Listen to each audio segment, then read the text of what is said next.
gundi oli bulungi naye nzize nga njagala kubaako bye tubala ebintu tokyakwata masimu jjukira bano bakapulu beebo be yakolanga nabyo kuba katono nga ajja ku ccupa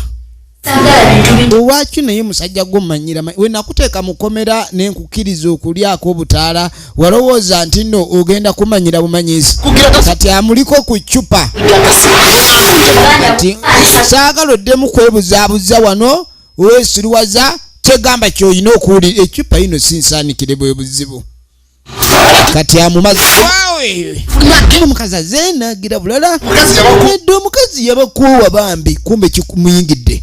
asoose kwogera nga ategeera ebigweredde nga wuno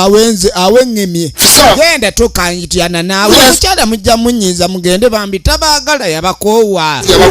oba ebintu ekyo kitefambi genda nkwegayiridde sore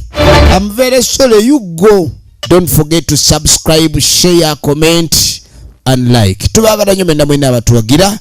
Kaakati bagwadde omukisa mwenna abaana b'obuwala n'ab'obulenzi abalabika okuba ni mwagala okwenyigira n'okuzuula ebitone byammwe ebyokuzannya firimu musobola okujja mu Kyotera Film Production ate nga woofiisi yaabwe esangwa butereevu mu kibuga Kyotera ku luguudo lw'e Bethlehem opposite Institute oba osobola okuleka ndi okubira ku Duncan Kataala ku namba y'essimu 0752 00 62 5.